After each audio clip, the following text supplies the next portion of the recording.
Good evening. Good to see you all this afternoon. This evening. Oh, man. Messed up.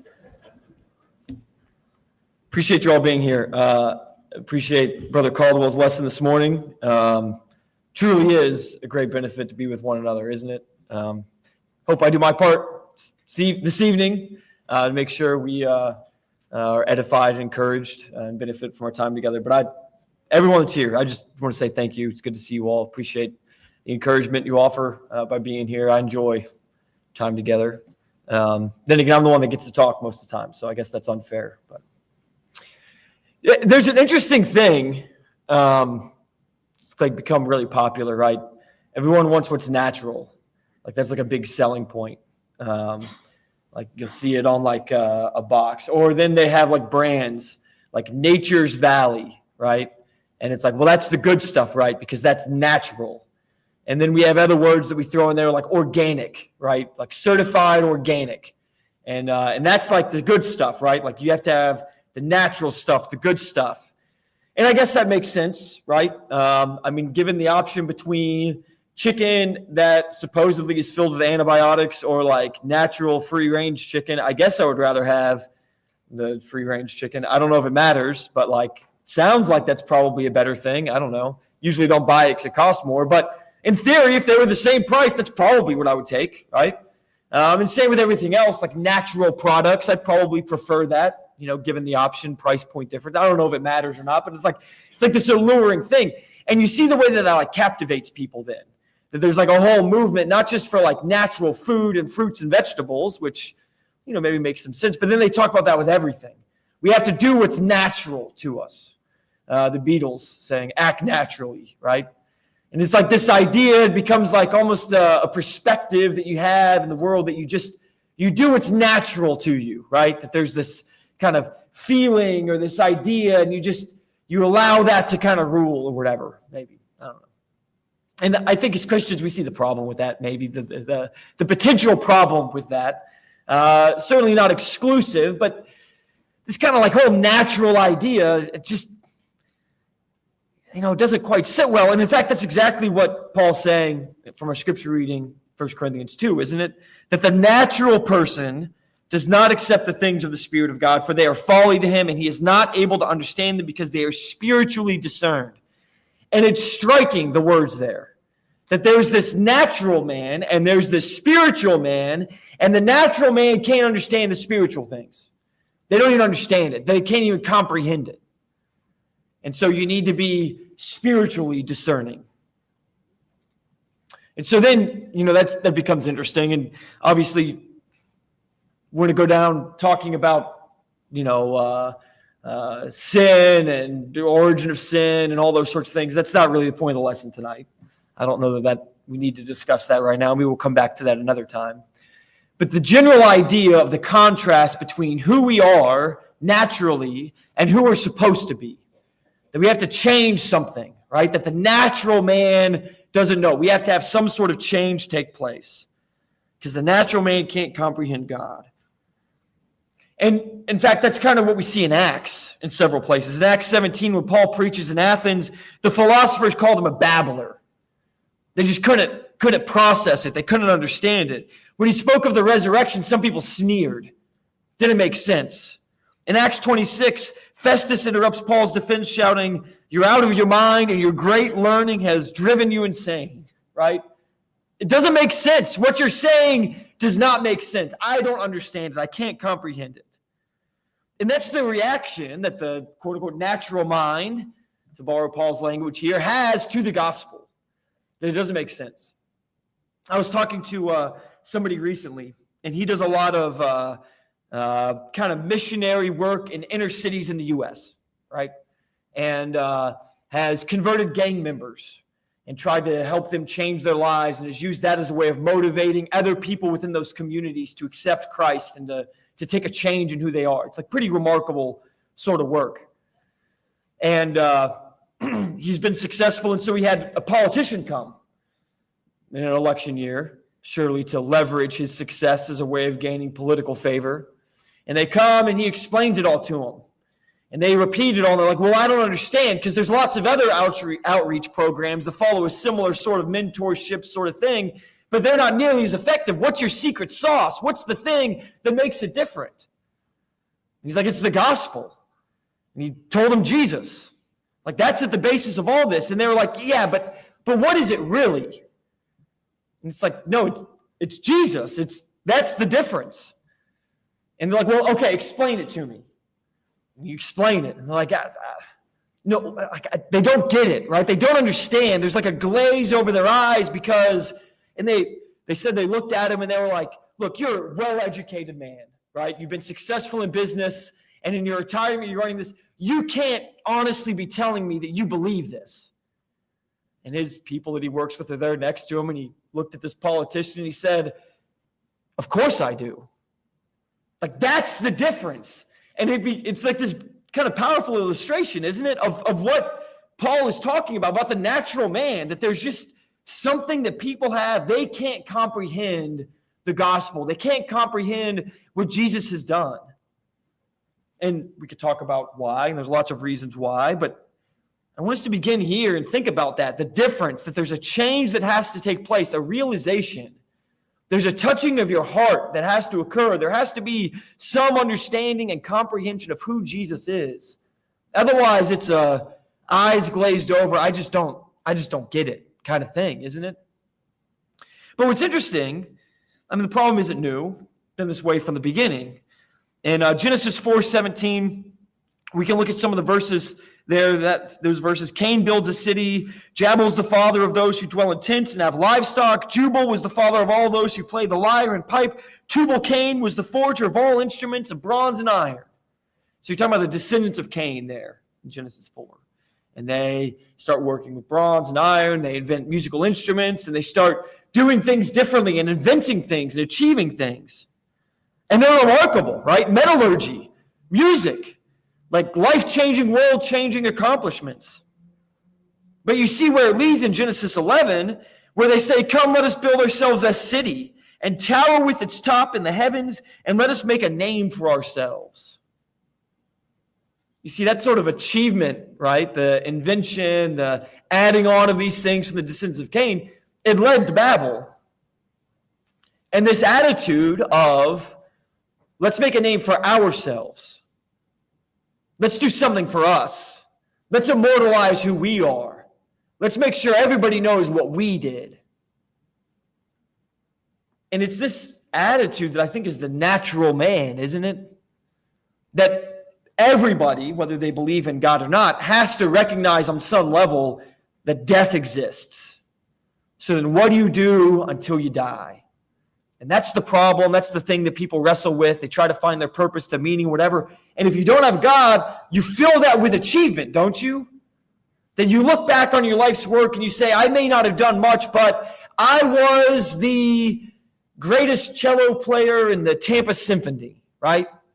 That's my mark on the world, or whatever the achievement is. And it's not that those things are bad. It's not that the achievements are bad. It's not that the metallurgy itself is bad, it's that you've used those things to replace God. That somehow, because you just don't accept God, you just don't understand that, you're going to fill up and make a name for yourself about the things that you've done. And you spend your life trying to create that name, that legacy, that sort of accomplishment. And that's the mistake that it's easy to make. Because we may not be stacking our bricks to heaven the way that they did then, but we build our own towers, our careers, bank accounts, right? Big thing now, young people, is their social media following. I've seen a couple things recently. This is a little bit of an aside, but it's fascinating, right? They're like, Instagram's bad. We all need to agree that we should get off Instagram. And they're like, okay, so you're going to start, right? And they say, well, no, I've spent the last 10 years building up my followers on Instagram. I can't abandon that. Like, we all have to agree together, right? It's like you acknowledge that there's a problem, but you're not willing to take the steps to fix it because you need everybody else to join in too. It's kind of a different kind of social problem maybe to think about that. But that's the problem, right? We have all these achievements. We have all these things. And it's like, well, I'll give up my fortune, but everybody else needs to give up their fortune too. Like, I acknowledge that this may be a problem for me, but I don't want to give it up unless everybody else is also going to similarly give it up, because I don't want to be behind anybody else, right? I've achieved this level. I don't want to give that up. And it's this sort of idea that the natural man seeks and has, right? This like achievement idea. And then it makes it harder to give those things up because you've achieved them and made that part of your identity. It's harder to give them up for Jesus, to spiritually appraise the world. It's just a hard, difficult thing. There's this image in James 1 that I've used several times where he says, "But be doers of the word and not hearers only, deceiving yourselves.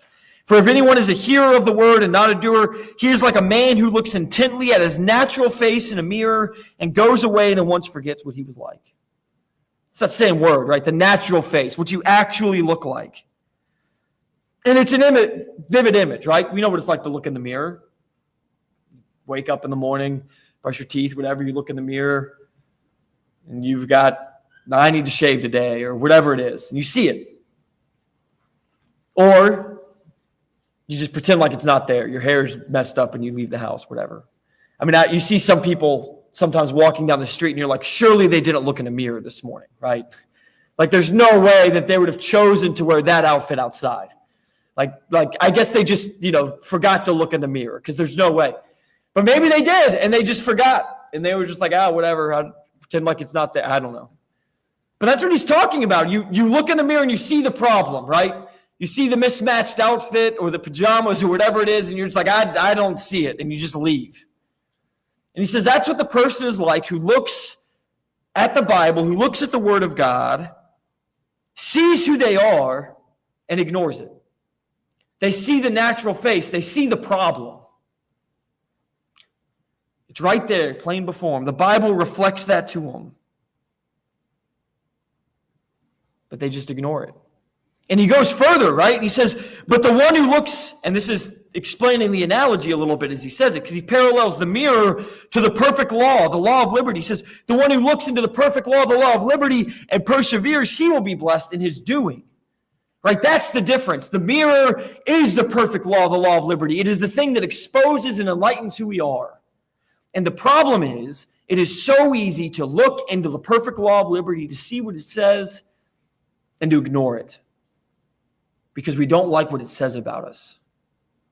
It's like looking in the mirror and seeing a problem, and as opposed to addressing it, you ignore it and you walk away. Just pretend like it doesn't exist. And unfortunately, that's the way it is for a lot of people. They've heard the gospel. They know who Jesus is. They recognize the way that it confronts who they are. But then you have a choice, right? Jesus stands before you and points out what you need to change, who you are, like the rich young ruler. Go sell all you have, give to the poor, come follow me, right? Like that's your problem. Your materialism is your problem. The problem is your heart here. You're not all in. What do you do at that moment when you're confronted with the reality of who you are? And the thing that's so difficult about all this is, if we go back to the beginning, is the words themselves, isn't it? Natural versus unnatural. Like natural is what is, right? It's what exists, it's nature, it's inherent, it's who you are, right? Act naturally. That's the easy thing to do. Be yourself, like allow yourself to be who you are. Like that kind of language, it's easy because it's just you allow it to be, right? And yet that's the very thing that's the problem, is that the gospel says that that's not who you're supposed to be. That you're not supposed to be the natural man. You're not supposed to be who you were. You're supposed to change. You're supposed to become, if I can use the word, unnatural. You're supposed to fly in the face of the way that the world is. You're supposed to be different. And that's the hard part, isn't it? You have to be different. Because to be different means what? It means change. It means hardship. It means people looking at you differently because you're not like them anymore. And we want to be natural. We want to be accepted. We want to have all those things that exist. And yet God says that's not the way that it is anymore. You have to be something different. You have to be spiritually appraised. You have to be otherworldly. You have to be unnatural. James contrasts these two attitudes later in the book of James in chapter 3. He says, "Who is wise and has understanding among you? By his good conduct let him show his works in the meekness of wisdom. But if you have bitter jealousy and selfish ambition in your hearts, do not boast and be false to the truth. This is not the wisdom that comes down from above, but is earthly, unspiritual, and demonic.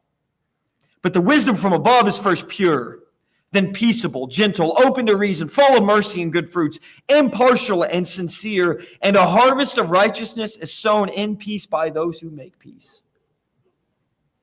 So now we get a little more description of what it means to be wisdom from above, or unnatural versus natural, right? The wisdom from below is bitter jealousy, selfish ambition, seeking out for your own best interest, driving forward for what's going to make your life better, right?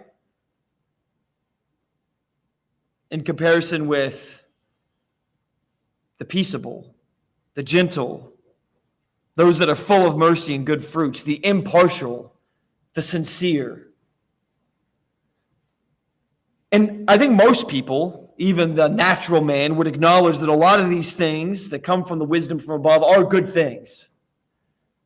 I don't know that most people would look at that and say that sincerity is a bad thing, or that mercy is inherently a bad thing. I think they would say the opposite. The problem is when it comes for them and the moment for them to display that characteristic. Mercy is great until you're the one that has to be merciful, right? Because for you to be merciful, it means that somebody else owes you something or is committed to you something, and you have power over that situation, and you're showing mercy and forgiving it.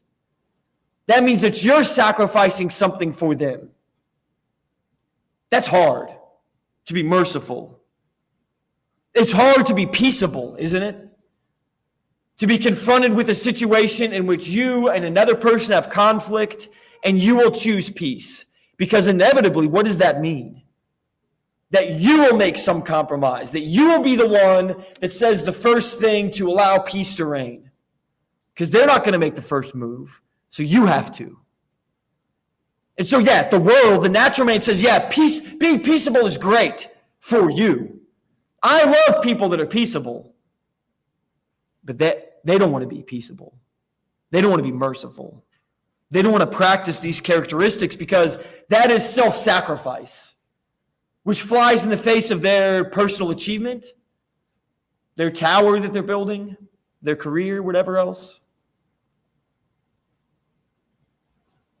The earthly wisdom says, look out for yourself. But the heavenly wisdom says, humble yourself before God and others. And it's the and others part that is so difficult. And it's just the challenge of the gospel, isn't it? It's part of the problem of looking in the mirror. Because it doesn't just expose your flaws, it also tells you what you're supposed to be. The perfect law of liberty shows you a better way in the way that you're supposed to live. And so the problem isn't just that you recognize your flaws, it's also that now you are called to do something different about it. And as hard as the first one is to even recognize the problem, it's even harder, is it not, to change the way you live because of it. And that's the point, is that the law of liberty, the perfect law of liberty, it doesn't just reveal sin, it calls us to transformation. Romans 8 says, for those who live according to the flesh set their minds on the things of the flesh, but those who live according to the Spirit set their minds on the things of the Spirit. For to set the mind on the flesh is death, but to set the mind on the Spirit is life and peace. It's a complete shift in perspective and thinking and mindset, right? You set your mind on the things of the Spirit. You set your focus on the things of the Spirit. You become unnatural. You change your values and your perspective. The natural man filled with self, what they want to achieve, what they fear, versus the mind of the spiritual man that's filled with Christ and what Christ wills and what Christ loves and what Christ redeems. And you think about those daily personal interactions you have with people and what it means to be unnatural and the way that that changes behavior in comparison to what you see around about you. In 2 Corinthians 3, Paul goes on after that kind of first verse we read there about the natural man. He goes on to say, now the Lord is the Spirit, and where the Spirit of the Lord is, there is freedom. And we all with unveiled face, beholding the glory of the Lord, are being transformed into the same image from one degree of glory to another. We have seen, right? The perfect law of liberty has shown the unveiled face of God. There's no longer the barrier that once existed. Jesus famously, as he dies, the veil of the temple rips. And the barrier of separation between the holiest of holies, which is where God dwells, and man, is torn down. We're able to enter into his presence. We're able to see him. We're able to know who he is. We're able to know Jesus. And because we know him, we're being transformed into that same image. To be unnatural, to be different, to live differently. Little by little, it transforms us into his image, into who he is. Love, joy, peace, patience, goodness, kindness, faithfulness, gentleness, self-control. The fruit of the Spirit are the things that then we bear. That's the evidence of the transformation that takes place. How do you know that God's changed you? How do you know that you've been transformed? That you bear those fruit. That you show love and joy and peace and patience. That you are kind and good and faithful and gentle. That you have self-control. And if you have all of those things and you're developing all of those things, that's how you know that you have the Spirit of God. That's how you know that you've been transformed by his image.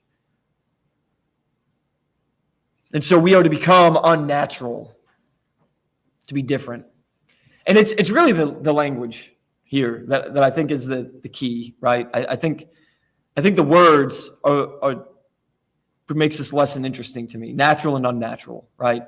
I think that's the thing that sticks to me, because it's the language of different, of being different, of changing, of transformation, but in a way that kind of highlights the difficulty of it in some ways, right? Because you're going from natural to something that is unnatural, to difficult. You change who you are. You put on different clothing. You're filled with a different kind of spirit. You see the world differently. And it's not the way that you naturally would be inclined to see it. So it's hard and it's difficult, but it's the thing that God has called us to do. And it's things we're transformed into because Jesus has shown us the way.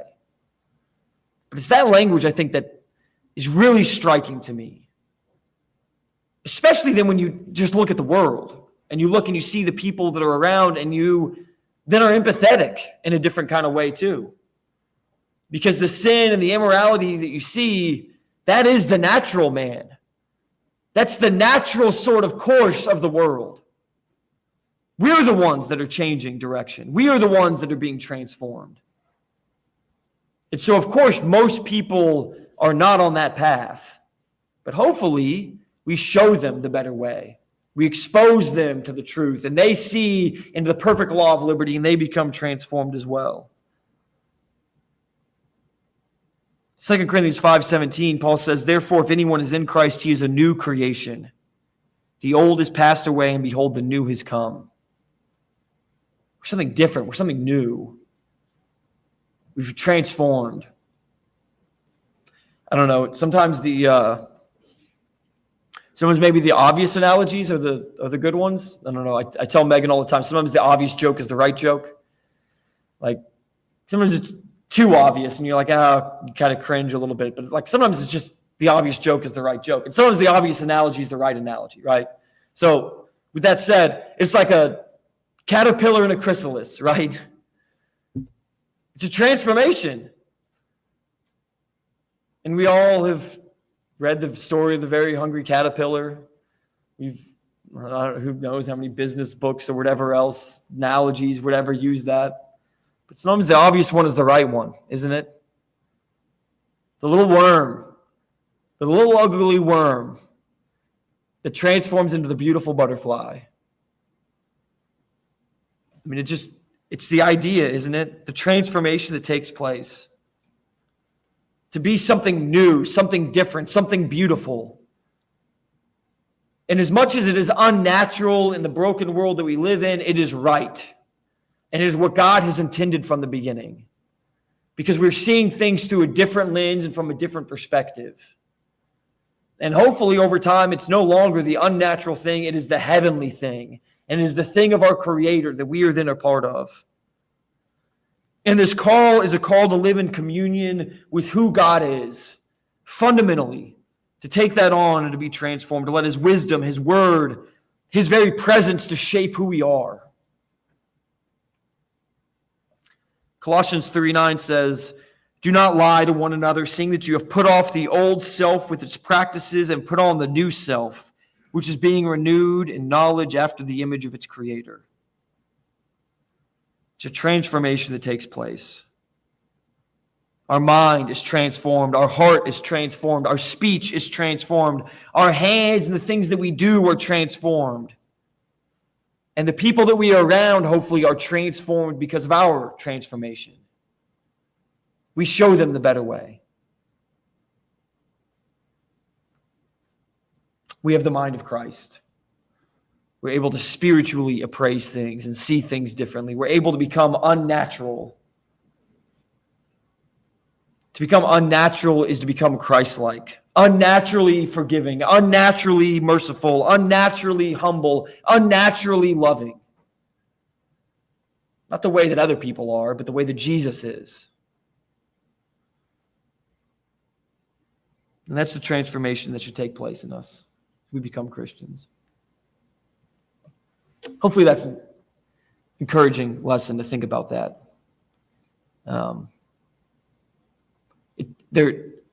It's hard words, right? Natural, unnatural. And I guess I technically made up the unnatural part because the text doesn't specifically say that. It says natural and spiritual. So hopefully you've all forgiven me for using unnatural. But I think it helps illustrate the point, doesn't it? The difference that takes place. And it shows the challenge of what we're trying to become. And so hopefully this helps motivate you to think about that a little bit differently.